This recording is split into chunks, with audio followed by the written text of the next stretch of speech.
안녕하세요, 똘스. 오늘 또 찾아왔습니다. 똘스의 내피셜. 오늘은 베이비 부머에 대한 이야기를 할 거예요. 무슨 얘기냐고요? 자, 같이 보시죠. 자, 요즘 하락론자들이 또 하는 이야기가 있어요. 베이비 부머 세대가 은퇴한다. 그래서 은퇴하면 이분들의 소득이 딱 끊기니까 부동산 시장에 지각 변동이 일어나고 하락이 시작될 거다라는 이야기를 해요. 여러분 어떻게 생각하세요? 저는 좀 그 의견에 다르게 생각을 하거든요. 어떤 이야기를 하고 싶냐면 베이비 부머들이 은퇴하게 되면 과연 평론론자들이 이야기하는 대로 뭐 그 집을 팔고 뭐 지방으로 내려가서 귀농을 한다던가 아니면 뭐 소득이 끊겨서 집 사이즈를 줄이고 차액으로 다른 투자를 한다던가 이러기는 쉽지 않을 거예요. 그 사람들은 그렇게 얘기를 하는데 실제적으로는 제 주변에 이렇게 설문조사 이야기들을 해보면 노인분들이 집을 이사 가는 것을 굉장히 싫어해요. 예. 돈을 더 벌고 덜 벌고는 관심이 없어. 나는 그 집에서 살다가 죽겠다. 이런 분들이 더 많거든요. 예. 그래서 뭐 팔고 귀농을 한다? 뭐 집 사이즈를 쉽게 줄인다? 이거는 제가 볼 때는 좀 쉬울 것 같지 않거든요. 그리고 지금의 매수 주체는 이분들 막 60, 70 세대가 아니라 30, 40, 50이잖아요. 특히 30, 40이 굉장히 주택 매수에 가담하는 게 굉장히 빠르게 지금 증가하고 있는데 오히려 이런 베이비부머 세대의 은퇴는 30, 40 세대의 주택 매수를 더 당기는 효과가 있을 것 같거든요. 왜냐면 우리는 상속 시장에 대해서 생각을 해야 돼요. 상속 시장. 이 점에 대해서는 우리는 좀 다르게 생각할 필요가 있다. 부자가 되고 싶은 사람 생각이 달라야 되잖아요. 보통 은퇴를 할 때 그냥 딱 은퇴 소득이 끊기는 게 아니라 퇴직금이라는 걸 받아요. 그죠? 퇴직연금도 있고 어떤 대기업을 다니다가 은퇴를 하게 되면 이제 보상금이 또 따로 나가는 부분들이 있어요. 그죠? 예, 그래서 은행 같은 경우 10억, 뭐 대기업 같은 경우도 막 몇 억씩 주는 경우들이 허다해요. 예, 거기에 퇴직연금까지.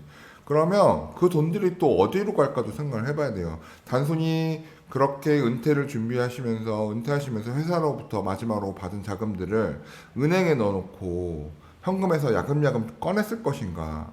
저는 그렇게 생각 안 해요. 그분들은 대한민국 경제를 끌어오신 분들이고 지금까지 그분들의 재테크가 무엇이었을까 생각을 해보면 된다는 거죠. 과연 은행에 넣어놓고 야금야금 깨먹을까요? 그리고 금리가 이제 하락하는 시점, 피벗이 되는 시점이 이제 다가오고 있는데 내년, 내후년 또 내후후년에 은퇴하실 분들이 은행에 뭐 예금 들고 그럴까요? 그분들이 지금까지 어떻게 살아왔는지를 생각을 해보면 우리는 정답을 찾을 수가 있는 거죠. 오히려 본인이 살고 있는 집, 그 집은 두고 새로 생긴 자금들, 은퇴 자금들이 있을 거 아니에요? 뭐 자금이 적으신 분들이야 뭐 자영업 하실 수도 있고, 그죠? 뭐 은행에 그냥 넣어놓을 수도 있겠지만 자금이 조금 되시는 분들 같은 경우는 소형 아파트, 오히려 수도권의 가격이 그렇게 비싸지 않은 소형 아파트나 역세권 아파트들을 매수를 해서 안정적인 월세를 받고 혹은 전세를 끼고 갭 투자를 하고 이런 방식을 선택 가능성이 굉장히 높다고 느껴지는 거예요. 개인연금, 뭐 국민연금, 노인연금 이런 거 받겠지만 거기에 플러스 알파로 월세소득 이런 것들을 추구할 가능성이 높고 충분히 월간 생활할 수 있는 자금 세팅이 된 경우는 전세 갭 투자 이런 걸 할 가능성이 굉장히 높다는 거예요. 그래서 은퇴 자금이 오히려 부동산으로 더 몰릴 수 있다는 생각도 해야 된다는 거예요. 그뿐만이 아니에요. 무슨 얘기를 또 하고 싶냐면 지금 은퇴하는 나이대가 60세, 70세잖아요. 그리고 50세, 60세 좀 빠른 은퇴도 있을 수 있죠. 그죠? 회사에서 주는 보상금이 많을 경우. 이제 그분들이 사실 대한민국 베이비 부머 은퇴 세대인데 그분들 같은 경우 재테크로 성공하신 케이스들에서 부동산이 안 껴있을 리가 없단 말이죠. 그럼 그 사람들의 자식이 몇 세냐면 이 30, 40, 세대란 말이에요. 그러면 그분들 같은 경우는 이제 30세, 이제 40세인 분들은 자금력이 좀 모자라서 무주택, 집을 마련하지 않았을 수도 있고 아이가 태어나서 집을 좀 넓혀가고 싶은데 자금이 모자랄 수가 있어요.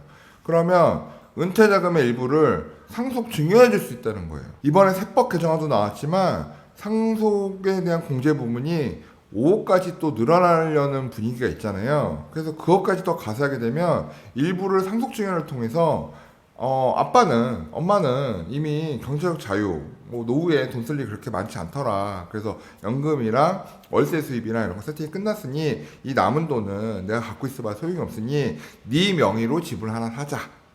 아니면 돈을 줄 테니 대출을 좀 받아서 집을 하나 사놓는 게 어떻겠니? 이런 제안들이 마구마구 터질 수 있다는 거예요. 은퇴할수록. 왜? 돈이 갑자기 큰 돈이 훅 들어오는 경우들이 생기니까. 그래서 그 점들을 생각하면 은퇴 시에 생기는 자금들이 어디로 흐를 것인가 우리는 고민을 해보고 생각을 해봐야 된다는 거죠. 5천에서 5억 조정. 자, 이 돈은 슈퍼카로 가지 않습니다. 명품으로 가지 않습니다. 절대적으로 어디로 간다? 부동산으로 간다. 상속증에 전제 조건이 있을 거란 말이죠. 너 집 하나 사라.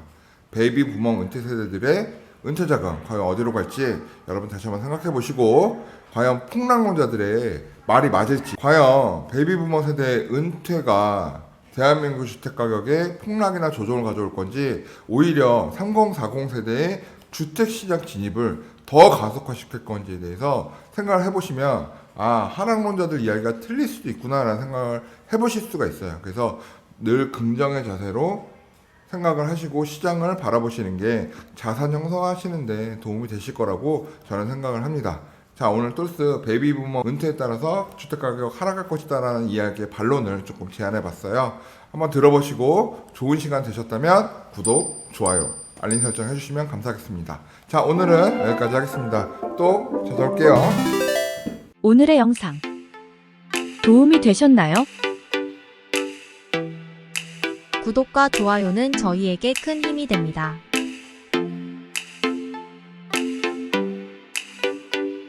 오래오래 우리 함께해요.